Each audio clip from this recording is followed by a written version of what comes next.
12 cars were stacked, and 2 of them were burning on the eastbound lanes of Interstate 40. The fog so thick you couldn't see the hood of your own truck, and the only thing standing between 40 stranded strangers in a county morgue was a 31-year-old woman in a grease-stained diner apron that half the people at that truck stop had spent 2 years looking straight through. The ambulances were 11 miles out and not moving. The same black ice that had folded those cars together like wet cardboard had closed the on-ramps and spun a salt truck into the median. Renata Coleman was on her knees in the breakdown lane with both hands pressed into a man's thigh, blood coming up warm through her fingers in the cold, and she was counting. Not panicking. Counting. There is a difference, and I'm going to spend the next while trying to show you what it is. I've sat with this one a long time. Reid here. I dig up the stories that get buried under the ones that make the evening news, and every so often I find one that won't leave me alone, and this is that. The part that got me isn't the fire. It's never the fire. It's a notebook held together with a rubber band, and it's a man who'd been dead 9 years. And it's the question nobody in that town had thought to ask the woman mopping their floors. Stay with me. We'll get there. 3 hours before the pileup, it was still dark over Putnam County, Tennessee, and Rennie was already awake, the way she was always awake before the alarm, because her body had learned a long time ago that the hours that mattered came early. She sat on the edge of a fold-out couch in a one-bedroom apartment off Spring Street, and she laced her boots in the dark so she wouldn't wake the little girl asleep behind the only door in the place. Naomi was 6. She slept with one arm thrown over a stuffed rabbit that had been Rennie's when Rennie was 6, and the sight of her there, breathing slow, was the thing that got Rennie up every single morning, whether she wanted to or not. On the kitchen counter, next to a coffee maker that took 3 tries to start, there was a spiral notebook. The cover was gone. The pages were soft as cloth from being turned so many times, and a brown rubber band held the whole thing shut because the spine had given out years back. The handwriting inside was small and slanted and careful. An old man's handwriting, the kind that comes from a generation that was taught penmanship like it was a moral duty. The first page said, in that careful hand, airway, breathing, bleeding. In that order. Don't argue with the order, and under it, smaller. You won't save everybody. You'll save the one in front of you. That's the deal. Take the deal. That notebook had belonged to Sergeant First Class Otis Coleman, United States Army, combat medic, 3 tours, the last one ending in 1971. He was Rennie's grandfather, and he'd raised her after her mother couldn't, and he'd been dead 9 years. And Rennie read at least one page of that notebook most mornings the way some people read scripture. That morning she read page 40, the one about cold, because the radio had been saying ice all week. Cold makes a slow bleed look stopped. Don't trust it. Warm them and check again. She put the rubber band back. She kissed her own thumb and pressed it to the photograph taped to the cabinet door. An old man in an army cap who never once in his life smiled with his teeth. And she went to work. Here's the thing you need to understand about Rennie Coleman, because the people in Cookeville never bothered to find it out. She wasn't a diner waitress who'd watched some medical shows. She had served 8 years in the Army as a 68W, a combat medic, and she had done 2 deployments. And on the second one, she had spent 14 months at a forward aid station where the helicopters didn't always come when you called, and you learned to make do with what your 2 hands could carry. She had been good at it. She had been better than good. There were men walking around the United States that morning, mowing lawns and arguing about football, who were only alive because Renata Coleman had knelt over them in a place I won't name and refused to let them go. And then she'd come home, and her grandfather had gotten sick and somebody had to be there, so she'd come back to Putnam County, and the paramedic program had a waiting list. And the fire department had wanted certifications she couldn't afford to chase while she was working 2 jobs and raising a daughter. And the application she'd filed with the county EMS office had sat in a drawer for 14 months, and then come back with a form letter. So she wiped down tables and refilled coffee at Burdick's Travel Plaza out by exit 287, and the truckers called her sweetheart, and the regulars called her the cleaning girl, and not one of them had ever asked her a single question about who she'd been before she was the woman with the rag. That's not a complaint. Renee never once made it a complaint. I'm just telling you, so that you understand what was sitting there, unused, that whole gray morning. A loaded thing, pointed at nothing. The fog rolled in heavy around 6. Rennie watched it come from the window over the dish sink, watched it swallow the fuel islands and then the big rigs and then the interstate beyond them. And something in her chest went tight in a way she didn't have a word for. She'd felt it before, that particular tightness, and every time she'd felt it, something had been about to go wrong. She told herself she was being foolish. She refilled the napkin dispensers. The first sound came at 7:48. Not a crash, a long, flat blare of an air horn held down, getting closer, and then it stopped, and in the half-second after it stopped, the whole world out. Past the windows made a sound like God dropping a drawer full of silverware down a stairwell. Then the orange glow lit up the fog from the inside. For one beat, the diner was silent. A trucker named Hollis Pruitt stood up so fast his coffee went over. Somebody said, "Oh my God." Somebody else said, "Call 911." And Renata Coleman was already moving, already untying the apron, already saying to the kid at the register, "Get me the first aid kit, the big one, in the back office, under the safe. Bring all of it." And then she was out the door into the cold with no coat, and she did not look back to see if anyone followed. What she walked into, I want you to picture it, because the men who got there an hour later said they'd never seen anything like it laid out so neat by one person who had no business being able to. 12 vehicles, 2 on fire, a jackknifed tractor trailer across both lanes, people wandering in the fog with that blank look, the one that means the brain has decided this isn't happening, a woman screaming a name over and over, and down in it somewhere, the worst of the hurt, the ones not making any noise at all, because the ones not making noise are always the ones you have to find first. Renee stood at the edge of it for exactly 3 seconds. I want to be precise about that. 3 seconds. Long enough to do the only thing her grandfather had drilled into her harder than anything else. You do not run in. You stop, and you look, and you let the picture finish, because the man who runs in is the man who steps over the dying to help the loud. She looked. She let the picture finish. Then she walked in like she owned the road. The first thing she did wasn't medicine. She grabbed Hollis Pruitt by the arm, the trucker, 300 pounds and shaking, and she pointed at the burning cars and said, "You and 2 other men. Anyone who can walk, you pull them back this direction, past the white pickup, and you sit them down in a line on the grass. Don't let them wander into the road. That's your whole job. Go." And he went, because there is a way of saying a thing that makes a man's legs move before his fear catches up, and the army had taught her that voice, and she had never lost it. The second thing she did was kneel by the man with the thigh. His name was Curtis Vance. He was 58, a retired math teacher from Knoxville driving home from his sister's, and his femur had come through the door and through the meat of his leg, and an artery in there was emptying him out into the gravel faster than the cold could slow it. He was gray. He was quiet. The quiet ones first. Renee put the heel of her right hand high up into his groin, into the crease, found the pulse, and then crushed it flat against the bone, and the bright pumping slowed to a seep, and Curtis Vance's eyes came back up from somewhere far away and found her face. "There you are," she said to him. "Don't you leave. I got you. What's your name?" "Curtis," he said. "Curtis. You like to be called Curtis or Kurt?" "Kurt." "Okay, Kurt. You're going to feel my hand pressing hard. I'm not going to stop pressing. You stay awake and you talk to me. You got people?" "Daughter," he said. "Memphis." "Then we're getting you to Memphis. Stay with me." She couldn't stay there. That's the cruelty of it, and it's the part her grandfather's notebook had a whole page on. You cannot hold one bleed with both hands when there are 40 people and you are the only one who knows anything. So she did the thing that's almost impossible to do. The thing that separates people who've actually done this from people who only think they have.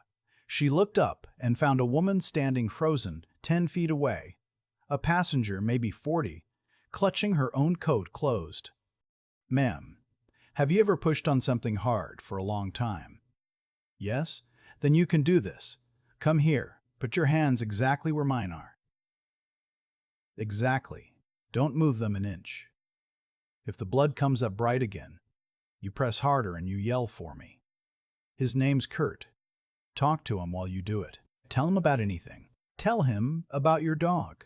And the woman knelt and put her hands where Rennie's had been, and Rennie guided them down and pressed and felt the bleed stay stopped, and then she stood up and let go and made herself walk away from a dying man on the trust of a stranger's hands, because that is the math, and the math does not care how you feel about it. I keep coming back to that moment. Walking away from Curtis Vance. Most people couldn't. Most people would have stayed and held that one leg and watched everybody else go. She walked away. That's not coldness. I want to be clear with you, because it would be easy to hear it as coldness. It is the opposite. It is the hardest kind of love there is, the kind that does the arithmetic, so that more people get to go home. She moved through the wreck like she had a map of it. A teenage boy with a broken arm and a scalp wound bleeding a lot and scaring everybody, but scalp wounds always bleed a lot and look worse than they are. She wrapped his head in a clean diner towel, told a bystander to hold it, moved on. An elderly man in a Buick with a seatbelt bruise across his chest and a pulse that didn't feel right under her fingers. She remembered page 60. Chest hits the wheel, watch the rhythm, the heart can get bruised and lie to you. She didn't have a monitor. She had her 2 fingers and 9 years of memorizing what wrong felt like. She told him to sit still, do not stand up, and she put a kid from the truck stop next to him with one job, which was to yell if the old man got sleepy or grabbed his chest. And in a crushed sedan near the middle of it, pinned, she found Daria Okonkwo, who was 26 and 7 months pregnant, and whose first words, when Rennie got to her window, were not about herself. Is the baby okay? Please, is the baby okay? Now I want to tell you about the phone, because around then, the phone happened, and the phone is the part of this that mirrors something I find almost unbearable. A man named Roy Pickett was working the county EMS coordination desk that morning. Roy was 63, 40 years on the job, Army before that, a flight medic in his own day, and he'd seen every kind of bad there is to see. He had ambulances stuck in ice in 3 directions and a medical helicopter grounded by the fog and a mass casualty unfolding on an interstate he couldn't reach. And that is the kind of morning that ends careers and lives both. He'd been getting fragments over the 911 line, people screaming, people who didn't know how many cars. And then his dispatcher patched through a call from a cell phone, a calm woman's voice, and Roy Pickett would tell people for years afterward that the first thing he thought was that a unit had somehow already gotten on scene because no civilian talked like this. This is the scene at I-40 eastbound near 287, the voice said. I've got approximately 12 vehicles, 2 on fire and contained away from patients. I have 1 confirmed expectant. I'll come back to him. I have 1 critical with an open femur fracture and arterial bleed, pressure being held, conscious. I have 1 entrapped, 26-year-old female, 7 months pregnant, stable for now, lower leg pinned. I have 1 possible cardiac contusion, elderly male, watching him. Walking wounded, I've staged in a line off the road, roughly 15. I need to know your ETA and I need to know who I'm talking to. There was a silence on Roy Pickett's end. He told me about that silence. He said in 40 years he'd taken 1,000 frantic calls from scenes and he had never once had a scene call him with a triage report. He keyed his mic and he made himself slow down, because 40 years had taught him that 2 seconds spent right beats the fastest words you've got. Ma'am, he said. Say again who I'm talking to. Are you EMS? No, sir. I'm a former Army combat medic. 8 years, 68W, 2 deployments. I'm a waitress now. I'm the only trained person on this scene, and I'm going to be for a while, so I need you to be my medical control, and I need you to trust me, because I'm not going to have time to argue. I've listened to people describe what Roy Pickett did next, and it gets me every time. He didn't argue. He didn't ask for a license number. He'd spent 40 years learning to hear competence the way a piano tuner hears a flat note, and he heard it, And he made a decision that broke about 4 protocols, and he keyed his mic and he said, "Sergeant, this is Roy Pickett. I've got 40 years and I'm out of ambulances, and you are my hands on that road until I can get there. You tell me what you need and I'll move heaven and earth. We're gonna get these people home together. You copy?" And Renata Coleman, kneeling in the gravel with a dead man's notebook logic running her whole nervous system, said, "Copy that, Mr. Pickett." And for just 1 second, her voice almost went. And then it didn't. 1,000 things happened in the next 40 minutes, and I can't give you all of them. But I have to give you Daria, because Daria is where it turned. The pregnant woman, pinned. The dash had come back into her lower legs, and there was no moving the car without a crew and a tool that wasn't there. She was bleeding somewhere Rennie couldn't see, and her pressure was sliding. Slow, the kind of slide that doesn't look like much until all at once it's everything, and the cold. Rennie remembered page 40. Cold makes a slow bleed look stopped. Don't trust it. She got into the back seat through a door that would open, and she got her own body in behind Daria and held her, partly to warm her and partly to feel her breathing against her own chest, so she'd know the second it changed, and she called Roy. "Roy, I've got a problem, and I want you to tell me if I'm reading it right." And she laid it out the way her grandfather had taught her, naming the problems out loud so they couldn't hide. 1. She's pinned. No extrication for at least 20 minutes by your own ETA. 2. She's got an occult bleed I can't reach, and her pressure's dropping. 3. She's 7 months along, and if I lose her pressure, I lose too. 4. It's 29 degrees, and the cold is masking how fast she's going. 5. The only thing I've got to slow the bleed I can't see is keep her flat and warm and her legs from getting worse, and I can't do that and hold her airway if she drops, not alone. Tell me what I missed. There was a pause on the line. Roy Pickett told me later he had to take it because his eyes had gone hot. "You didn't miss anything, Sergeant," he said. "That's all 5. Here's what we do." And here's the thing about Daria Okonkwo that I think the whole town would tell you they remember most.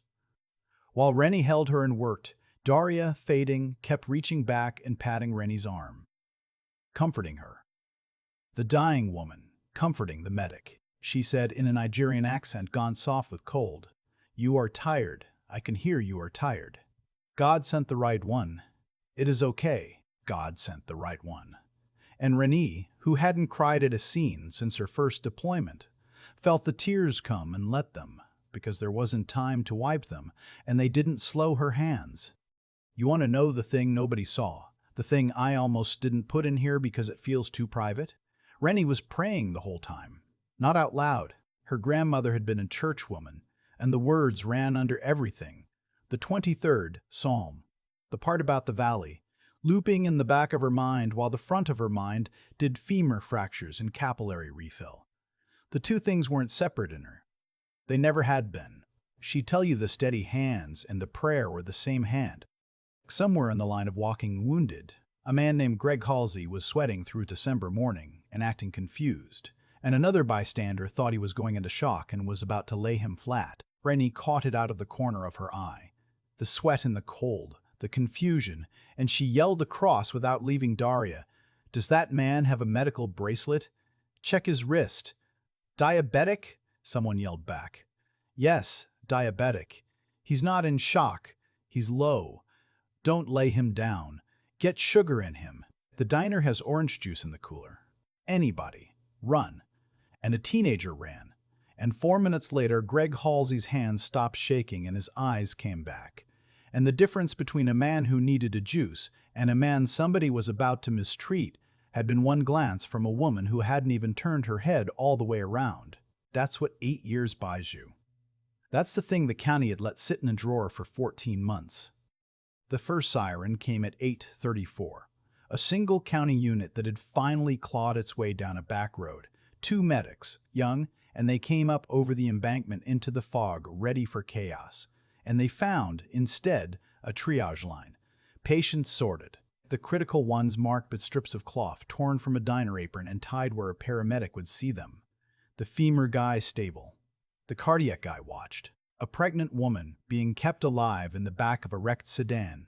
by a woman in a wet t-shirt who looked up at them and said, before they could say a word, "Red tag pregnant female entrapment, occult abdominal. Dropping. She's first.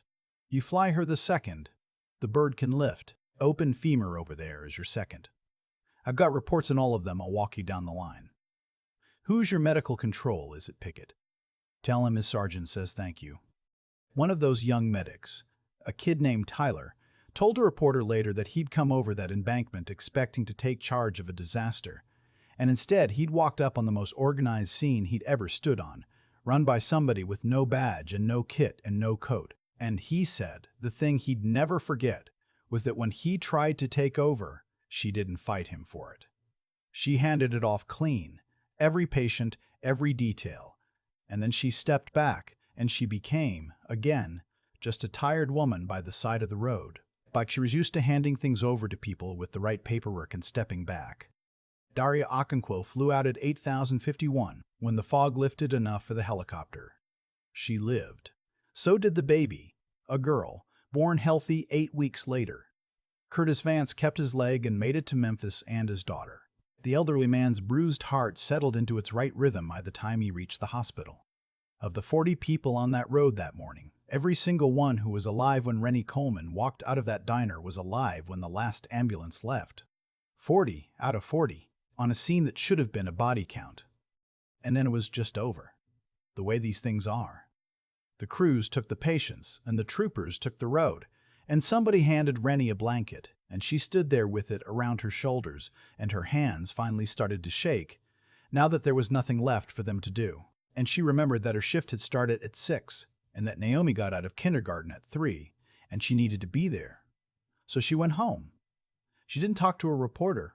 She didn't tell anyone at the truck stop what she'd been before. She picked her daughter up from school and made grilled cheese, and gave the girl a bath and read her 2 pages of a picture book, and only after Naomi was asleep did Rennie sit at the kitchen counter and pull the rubber band off her grandfather's notebook and read page 40 again, the one about the cold, and put her face down on her arms and let herself come apart for about 4 minutes.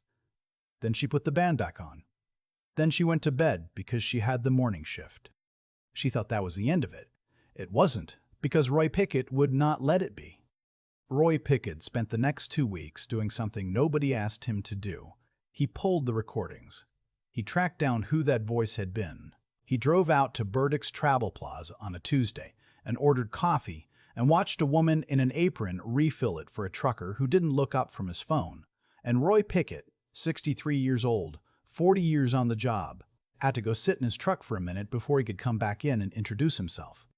What came after, I'll keep short, because the original sin of these stories is to drown the ending in trophies, and Rennie would hate that. But you have a right to know how it landed. The county that had let her application sit in a drawer for 14 months put her through paramedic school on their dime and tried to act like it had been their idea all along.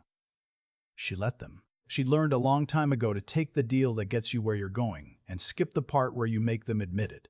She's a flight paramedic now, on the same helicopter that carried Daria Okonkwo out of that fog. She wanted that bird specifically. She asked for it by name. The State EMS Association gave her an award, and she went up to accept it, and she spoke for 90 seconds, no more, and what she said was that she hadn't done anything any one of them wouldn't have done. She'd just been the one standing there. And then she named Roy Pickett, and she named Daria, and she named, slowly, the way you say names that matter, her grandfather, Sergeant First Class Otis Coleman, who taught her every single thing she knew before she could ride a bike. And here's the part. Here's the part I told you we'd get to. About a month after the award, a letter came to that one-bedroom apartment off Spring Street. It was from the Army Human Resources Command, and it concerned the service record of Sergeant First Class Otis Coleman, deceased. His record had been reviewed. It turned out that in 1970, in a place his discharge paperwork only ever called a forward position, Otis Coleman had pulled 11 men out of a burning vehicle under fire and kept 4 of them breathing through a night when no helicopter could come. And he had been put in for a Bronze Star with Valor, and the paperwork had been lost in the administrative collapse at the end of that war, and it had sat unsigned in a file for 50-some years the same way a certain application had sat in a county drawer for 14 months. Somebody, and Rennie has always suspected it was Roy Pickett making calls he'd never admit to, had pulled it back up. The metal came in a flat blue box. Rennie opened it at the same kitchen counter where she read the notebook every morning. She read the citation twice. Then she walked into the bedroom where her daughter was coloring on the floor, and she knelt down, and she pinned her dead grandfather's bronze star to the wall above Naomi's bed, where the girl would see it every night before she slept. And Naomi looked up and asked what it was, and Rennie said, "That's your great-granddaddy. He pulled people out of fire too." And Naomi said, "Like you, Mama." And Rennie had to take a second before she could say, "Yeah, baby," like that. The notebook sits on that flight crew's quarter shelf now, the one with the rubber band, and the other medics know not to touch it. There's a new line in it, the only thing Rennie has ever added to her grandfather's handwriting, written in her own underneath his last entry. It just gives a date, the date of the pileup on I-40, and after the date it says, in her hand, 40 for 40. Held the line you reached. Thank you, Granddaddy. People in Cookville talk about her differently now. They call her by her name. They ask her questions. A few of them have had the grace to look a little ashamed about the 2 years of sweethearts and the cleaning girl, and Rennie has never once made them sit in it, because that was never the point. The thing I've been carrying around since I first heard this, and the reason I had to tell it to you, is this. She was never the woman nobody expected. The whole time, parked at the end of an exit ramp off I-40, wiping down tables, was a woman who could do what almost no one alive can do. And the only reason a town full of decent people never knew it was that not one of them had thought to ask. She wasn't hidden. She was right there. She was just the woman nobody bothered to ask. So maybe do that. Maybe ask. The cleaning girl, the quiet guy, the one you look straight through. You have no idea what's loaded and waiting and pointed at nothing. 3 seconds from the worst morning of 40 strangers' lives. Somebody you know needs to hear this tonight, and somebody you've never asked is standing closer to you than you think. I've thought a lot about why it was Renata Coleman kneeling in that gravel and not somebody with a badge. And the honest answer is that nothing about that morning was luck. People love to call it luck because luck lets them off the hook. But 40 out of 40 wasn't luck. It was a chain, and every link in it was forged years before that fog ever rolled in. Start with the order she did things in. She stopped at the edge for 3 seconds and let the picture finish before she moved. That's not instinct. That's a man named Otis Coleman drilling a child until look before you run became the way her body works under fear. The clear-headedness that let her walk away from a dying man to save 3 more wasn't coldness. It was the hardest kind of clear thinking there is, the kind that does the math when everything in you is screaming to do the feeling. You don't get that in the crisis. You get it from 1,000 quiet days of practice nobody saw. Then there's the part where she stayed. 2 deployments, 14 months in a place the helicopters didn't always reach, a county that left her application in a drawer, and she kept her skills sharp anyway, reading that worn notebook over coffee like it still mattered, when there was no reward in sight and no reason to believe anyone would ever ask. That's grit, plain and unglamorous. The willingness to keep being good at a thing the world is currently ignoring. Rennie held the line for years before there was ever a line to hold. And underneath all of it was the simplest thing, the thing I keep circling back to. When she found that triage list done and the crews came over the hill, she handed it off clean and stepped back into being nobody. She didn't grab the credit. She'd already done the right thing 100 times when no camera could see her. So doing it once more, in fog, with 40 lives on it, wasn't a leap. It was just Tuesday for the kind of person she'd built herself into. That's the part I want you to carry out of here. Character, sharp judgment, and the stubborn refusal to quit aren't gifts handed to special people. They're made, slowly, in the unwatched hours. Rennie didn't rise to the occasion that morning. She fell to the level of who she already was, and she'd spent her whole life making sure that level was high enough to catch 40 strangers when they fell. So when your own fog comes in, and it will, you won't suddenly become someone better. You'll be exactly who you practice being. Build that person now, in the quiet. before anyone thinks to ask what you can do. Rennie did. Daria's daughter is alive because of it.